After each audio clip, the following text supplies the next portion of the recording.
esse público aqui que está te vendo, quem é você? Boa tarde, meu nome é Gil Santos, também sou escritora e a gente veio hoje aqui para bater um papo com a Lu, para falar um pouco, contar um pouco da minha história para vocês. Arrasou. Então, ó, vamos bater um papo, porque ela já estava aqui, ó, brigando comigo. Que papo era esse, né, Gil? Exatamente, que papo era esse? Papo de cozinha, vamos embora. Então, olha, a primeira coisa, quero te agradecer pela confiança, por estar aqui nessa mesa, onde só sentam mulheres incríveis. E sempre me perguntam isso, né? Por que eu falo que essa mulher é muito especial? Porque as histórias que vêm aqui são histórias que vão se conectando, sabe? Costurando uma com a outra, é sempre muito gostoso. E aí, minha história com Gil, vou contar aqui para vocês, para a gente começar esse bate-papo. Eu queria muito conhecê-la. E aí, no meio da nossa conversa, eu descobri que ela também queria muito me conhecer.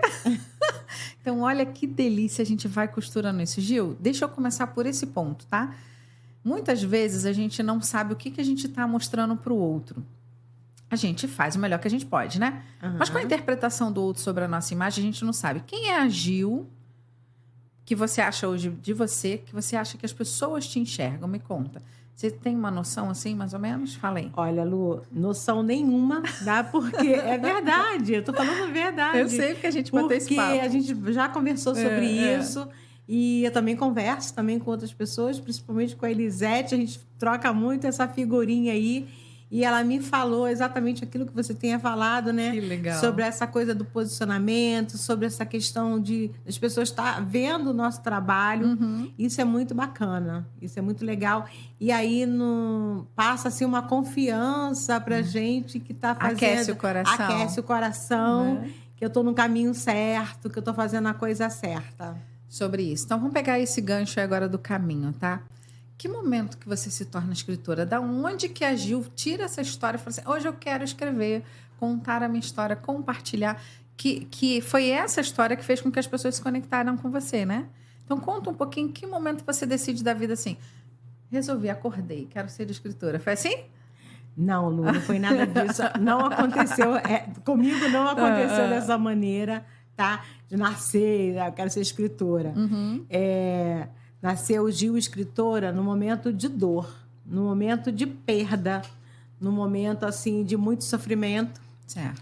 No momento total, assim, eu já tinha algumas coisas em exercício terapêutico, tá? Eu sempre falo isso para as mulheres, sabe? Quando uma mulher chega perto de mim, tô fazendo terapia, e eu falo assim, já comprou o caderno e a caneta? Arrasou. É desse jeito. E aí as pessoas, não comprou ainda? Mas como não comprou ainda? Legal. Sabe?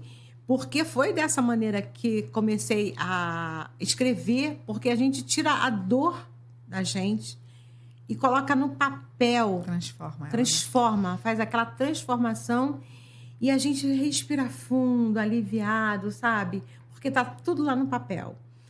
Muito daquilo que eu escrevi, Lu... No livro? No livro, não. No caderno mesmo. Uhum. Depois de um tempo, eu ia lá e falava assim, não, já passei desse... Já passei. Então, ou seja, adiante. quando vinha assim uma pontinha da dor de novo, tu trazia a memória, aí tu ia lá e verificava se tu já subiu aquele degrau. Exatamente. Arrasou. Então, era desse jeito. Então, Lu, quando foi no momento de estar em casa, estar desempregada, e aí eu vendo o filme Histórias Cruzadas. Que legal. Tá? E vendo aquelas mulheres passando por aquele processo todo. E eu falei assim, gente, isso aqui tem que virar uma história, tem que virar um livro. Eu preciso contar a minha história para as pessoas. Mas o processo durou um tempo até acontecer. Porque antes disso eu fiz minha viagem para Cabo Verde, para a África. Que maneiro. Foi missão? Foi missão. Que legal. Tá? Passei 2 meses lá. Voltei em 2018 que eu fiz essa viagem, minha primeira viagem. E aí, quando eu voltei, em seguida, em setembro, a minha mãe morre. Minha mãe falece em setembro. E em 2018, setembro de 2018, minha mãe morre. 2 meses depois de eu voltar da África. E aí eu fico tomando conta do meu irmão mais velho. E ainda entra a pandemia logo depois disso. Aí depois 2019, morre a minha irmã mais nova. Gil. E aí depois, pandemia. Mas quando deu aquela flexibilidade da pandemia, eu fui visitar uma mãe minha do coração. Uhum. E ela me deu um livro. Ah, E nesse livro, Lu, falava sobre projetos. legal. Sobre você colocar metas. Eu tinha metas. Mas aí, quando eu peguei o livro, que eu comecei a ler o livro, simplesmente desabrochou assim... Opa, não, você tem que ter meta agora até 65 anos, não dá mais para perder tempo. Que legal. E aí, nesse momento, Lu, quando eu falo assim para as pessoas, gente, pode escrever um livro que dá certo. Porque eu falo assim, gente, deu certo comigo. E foi... Gil, que delícia. E foi no momento, Lu, que eu estava ali, desempregada, sem trabalho, mas eu falei assim, eu vou colocar o meu projeto para frente. Deixa eu te fazer uma pergunta aqui. Eu sempre vou trazer aqui para vocês, né, o olhar terapêutico, porque enquanto terapeuta, né, eu vou estar assim, Claro. sempre fazendo umas costuras. Então, essa mulher, ela passa por todas essas perdas, porque você vê que foi uma sequência de perdas, né? Na pandemia também você perde alguém próximo? Não, né? Porque foi uma dor comum de quase todo mundo, né? Da maioria das pessoas. Então, essa mulher, ela está tendo que lidar com uma sequência de perdas. E aí vem a pandemia, tu fica enclausurada. Que não tem o que fazer, né? Era uma regra ali naquele momento. Como é que a Gil ficou aqui catando esses caquinhos, remontando e construindo essa mulher?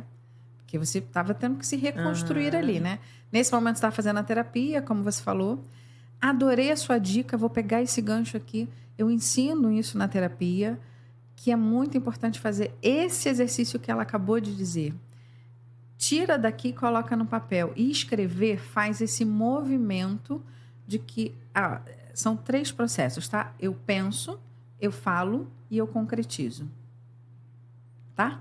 Esse é o processo. Esse é um dos métodos para a gente dar uma aliviada na dor. Vai mudar o fato ocorrido? Muda, Gil, o fato ocorrido? Não muda. Não. Muda os óculos de como você enxerga o fato ocorrido. Eu sempre falo isso. Então, você muda a lente dos óculos. Aí você vai começar a enxergar de uma maneira diferente para o fato ocorrido, né? Olha que legal, ela trouxe isso aqui. E veio aqui, ó. Tá dando um vento aqui. E aí ela foi lá, deixa eu conferir. Não, eu já subi esse degrau, eu já sei resolver esse problema. Então, esse foi o movimento que você fez. Agora, a minha pergunta. Teve que estar ali se reconstruindo, né? Teve que estar catando os caquinhos. Quando você faz esse encontro com um novo livro, quer dizer, com um novo livro não, porque você ainda não tinha o seu livro, né? Não tinha. Mas com esse livro que te inspira, qual é o sentimento que você traz ali? Porque quando você falou assim, opa, eu li o livro e veio uma luz, que foi o ter a meta. Como que você se sentiu quando você se depara com essa resposta? Porque eu falo que Deus não escreve nada estranho, tá? Nada do por acaso. Não. Então, o livro foi o acaso que precisava passar na sua vida naquele momento. Como é que você olha para essa mulher que tem que reconstruir tudo aquilo ali? Fala para mim. Olha só. Qual o sentimento que vem? O sentimento era um sentimento de... Deixa eu ver que sentimento. O sentimento de realizar um sonho, tá?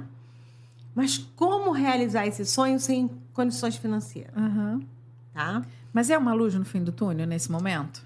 É uma luz no fim do túnel, mas eu não tive medo, porque eu liguei para a editora e eu falei assim, como que eu não sabia absolutamente nada que você possa imaginar. Opa, tem uma luz no fim do túnel aqui, vou agarrar nela. No próprio livro tinha o nome da editora. Aí eu falei assim, vou ligar para essa editora aqui, vou ver como é que funciona. Aí liguei. Tem uma ideia? Tem uma ideia, sabe? Tem uma ideia aqui. Adorei. Vou me enfiar de cabeça nisso aqui. Eu preciso, eu não sou casada, não tenho filho, pelo menos não plantei árvore, eu tenho que fazer um livro, então, né? Alguma coisa tem que acontecer nessa vida aqui. Tem que plantar árvore ainda, dá para plantar. Tem que plantar árvore. E aí, Lu, eu liguei para lá e perguntei quanto que ficava, ele falou que era X. Pode parcelar no cartão? Eu falei assim, mas eu não tenho cartão. Pode ser no boleto? Se pode. Parcelei em boleto várias vezes. Que legal. Porque você já tinha o material, porque era o seu material. caderninho. E aí ele pegou o caderninho. manda tudo por e-mail. Eu falei assim, não, sinto muito. Não tem nada digitado, é tudo um papel.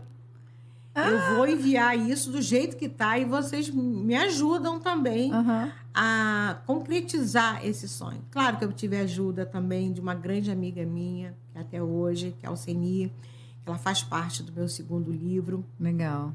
Sabe, uma querida. E então ela me ajudou muito. A própria minha terapeuta também me ajudou também na leitura depois do livro pronto. E aí depois de um ano nasce, quando eu peguei o livro, quando chegou o livro, né?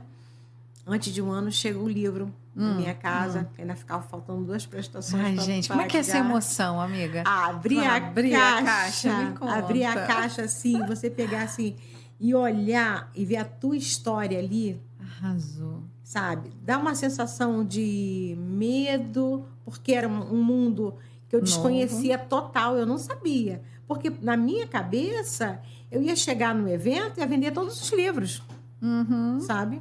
Todos os livros. E a realidade era outra, porque eu não conhecia esse mundo. Eu não sabia como é que funcionava esse mundo literário. Tá? E aí, mas também teve aquela questão. Eu fiz o meu primeiro lançamento, tá? Foi num salão de festa. Foi a família, amigos conhecidos. Depois eu consegui fazer no Top Shop, na Livros para Voar, que é da FENIG, de Nova Iguaçu. Conversei com o pessoal de lá da FENIG, marquei e tudo. O Miguel Ribeiro foi realmente muito carinhoso comigo. Eu não tenho nada que reclamar, tanto da FENIG quanto do presidente da FENIG, que é o Miguel Ribeiro, me deu uma força. Imagina, na primeira vez, você gravar um vídeo com o secretário da FENIG ali, gente. Olha isso. E aí, depois, foi assim, Lu, foi como diz a minha terapeuta, eu passei numa grande onda. Que legal. Porque eu voltando, tipo, eu fiz o meu 2º lançamento numa sexta-feira, no Top Shopping. E aí, quando eu tô voltando de ônibus do trabalho, uma pessoa liga para mim e diz, Gil, você já viu que tem uma nota no Jornal O Dia? Eu falei assim, nota no Jornal O Dia? Eu falei assim, tem uma nota enorme. Que isso? Eu falei assim, gente, que isso? Como assim? Eu não acreditava. Olha isso. Não tinha noção da repercussão que causou o livro, que causou o movimento. Aquele movimento, Lu, que muitas das vezes, muitas mulheres acham, será que vale a pena fazer esse movimento? Será que vale a pena levar alguma coisa para algum lugar? Sabe? Não vale a pena, sabe? Mesmo que você não venda. Porque no primeiro lançamento que eu fiz, eu paguei a penúltima prestação. No 2º lançamento que eu fiz, eu paguei a última prestação. E detalhe, o meu primeiro livro, Lu, como a gente estava na pandemia e como eu faço voluntariado, nós estávamos fazendo o processo da farinha enriquecida. Parte da venda do meu primeiro livro, eu doei para o projeto A Fome no Mundo. Tá? Muito legal. Sabe?